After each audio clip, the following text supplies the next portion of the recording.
Champions লিগের king Real Madrid versus Olympic Marseille. এই ম্যাচটার প্রেডিকশনে আমরা সবাই দেখছি রিয়াল মাদ্রিদ জিতবে বা তাদের পক্ষে আমরা যুক্তি দেখাচ্ছি। এই ম্যাচে রিয়াল মাদ্রিদ হারার পক্ষে কি কোনো কিছু আমরা খুঁজে বের করতে পারি যে রিয়াল মাদ্রিদ হারতে পারে? এখন পর্যন্ত আমার মনে হয় না। ফুটবলে তো অনেক কিছু হতে পারে, তবে হচ্ছে কি আপনার রিয়াল মাদ্রিদের ঘরের মাঠে খেলা এটা একটা। রিয়াল মাদ্রিদ হচ্ছে কি আপনি লা লিগারও যদি হিসেব করেন, জাভি আলোনসোর আন্ডারে তারা 4 ম্যাচে 4টাই আসলে জিতেছে। দুর্দান্ত একটা ফর্মে তারা রয়েছে, এমবাপ্পে ভালো ফর্মে রয়েছেন, আর্দে গুলার। সুতরাং এই সব হিসেব নিকেশ যদি আপনি করেন তখন আসলে রিয়াল মাদ্রিদকে আপনার এগিয়ে নরমালি রাখতে হবে। রিয়াল মাদ্রিদের এখন পোস্টার বয় হচ্ছেন কিলিয়ান এমবাপ্পে। কিলিয়ান এমবাপ্পে যখন মার্সেইর সঙ্গে খেলেন তখন তার একটা অন্য রূপ দেখা যায়। মার্সেই তারা চ্যাম্পিয়ন্স লিগে ফিরেছে এবং এমন একটা অপোনেন্ট পেয়েছে যে তাদের এমবাপ্পেকেও ফেস করতে হচ্ছে, রিয়াল মাদ্রিদকেও ফেস করতে হচ্ছে, তাও আবার Santiago বের্নাবেউতে। Walton Switch, stylish and elegant. This is a perfect ground for Xabi Alonso to take off as a Real Madrid coach. তার জন্য যে তিনি 4টা জয় পেয়েছেন, থার্ড কোচ এভার যিনি রিয়াল মাদ্রিদে 4টা জয় পেয়ে হচ্ছে ক্যাম্পেইন শুরু করেছেন। মার্সের অবস্থাটা এই ভালো এই খারাপ, ওই যে গাত্তুসোর মতো sometimes good and sometimes that. হ্যাঁ, তো এই জায়গা থেকে রবার্তো দি জার্বি যে অবস্থায় মার্সেকে নিয়ে আসছেন সেখান থেকে মনে হয় না মার্সেই পক্ষে বের্নাবেউতে একটা রেজাল্ট বের করা। সো রিয়াল মাদ্রিদ মার্সেই আচ্ছা, যাই হোক, পারবো না, জীবনেও পারবো না ফ্রেন্ডস। যাই হোক, মার্সের বিপক্ষে ম্যাচটা শাবি আলোনসোর জন্য একটা আলাদা অধ্যায়ের নতুন শুরু। চ্যাম্পিয়ন্স লিগে তার সূচনাটা হচ্ছে রিয়াল মাদ্রিদের ডাগ আউটে। আলাদা একটা উত্তেজনা তার ভেতরে কাজ করছে রিয়াল মাদ্রিদের চ্যাম্পিয়ন্স লিগের ম্যাচের জন্য। আর যেহেতু বার্নাবিউতে, সে কারণেই এই ম্যাচের মাত্রা অন্যরকম।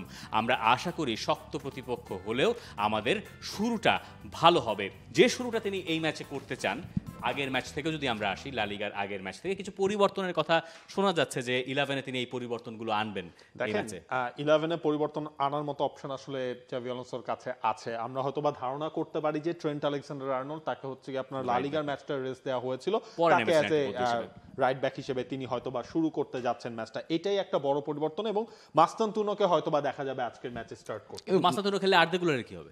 আর্দে গুলার আমার মনে হয় একটু পিছনেও খেলতে পারে না, দ্যাটস নট আ প্রবলেম। কিন্তু মূল সমস্যাটা হচ্ছে আপনার আপনি তো ফেদে ভালভার্দেকেও কিন্তু হচ্ছে গিয়ে ইউজ করেন নাই লাস্টে, তাকেও তো আপনি এই ম্যাচে ইউজ করবেন। আপনি ডেভিড আলাবাকে কি খেলানোর মতো অবস্থায় আছেন কিনা, কারণ মিলিতাও টানা 3টা ম্যাচ খেলে ফেলেছেন। মিলিতাওর চতুর্থ ম্যাচ খেলার ফিটনেসটা আসলে আছে কিনা, এত বড় লম্বা একটা ইনজুরি, টানা 2বার ACL কাটিয়ে আসার পর হয় তাকে পরিবর্তন করাতে হবে। ওই জায়গাতে একটা ম্যাচ খেলেছেন, ধরেন মাঝখানে তো ইন্টারন্যাশনাল ব্রেক ছিল, কিন্তু টানা তো ম্যাচ খেলেছেন তিনি টানা। সো ওই জায়গা থেকে হয়তো মিলিতাও স্টার্ট করবে, কিন্তু যেহেতু শাবি আলোনসো একটা রোটেশনাল পলিসিতে, রুডিগার নেই, আসেনসিওতে তিনি ভরসা করবেন। আসেনসিও পেকিং অর্ডার অনেক নিচে।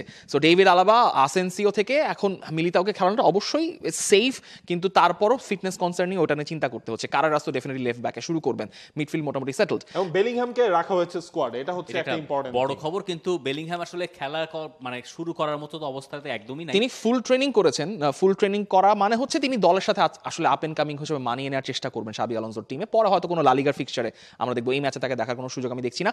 মাস্তানতুনো, এমবাপ্পে, ভিনিসিয়াস স্টার্ট করছেন এবং রদ্রিগো তো মানে পুরোপুরি লেফট সাইডে হচ্ছেন, এখন আন্ডারস্টাডি হয়ে গেছেন। এখন ভিনিসিয়াসকে আসলে প্রমাণ করা লাগবে ভিনিসিয়াস ওই জায়গাটা ধরে রাখতে পারেন কিনা। মানে আমার কাছে মনে হয় যে এই ম্যাচটায় আরো একবার মানে কিলিয়ান এমবাপ্পে চ্যাম্পিয়ন্স লিগ যদি রিয়াল মাদ্রিদ আন্ডারে, তাহলে রিয়াল মাদ্রিদে কিলিয়ান এমবাপ্পেকে ক্রিস্টিয়ানো রোনালদো টাইপ আরেকটা মৌসুম পার করতে হতে পারে, আমার ধারণা সেটা।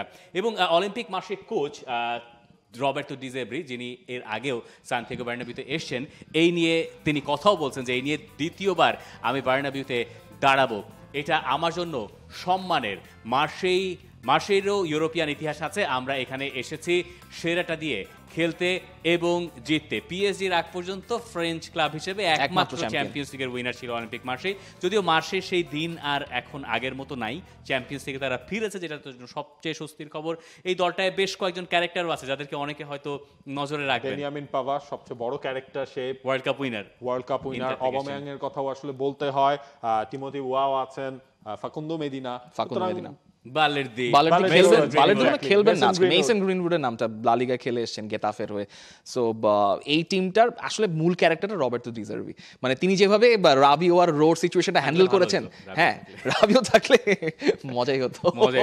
অলিম্পিক মার্সের বিপক্ষে শুরু হয়েছে রিয়াল মাদ্রিদের মিশন। শাবি আলোনসোর মিশন হচ্ছে লা লিগার পাশাপাশি চ্যাম্পিয়ন্স লিগের শিরোপাটাও উঁচিয়ে ধরা। দেখা যাক সেই স্বপ্নটা তার জন্য কতখানি বাস্তব, তার কিছু ছিটেফোঁটা হয়তো আজকের এই ম্যাচটায় বোঝা যাবে।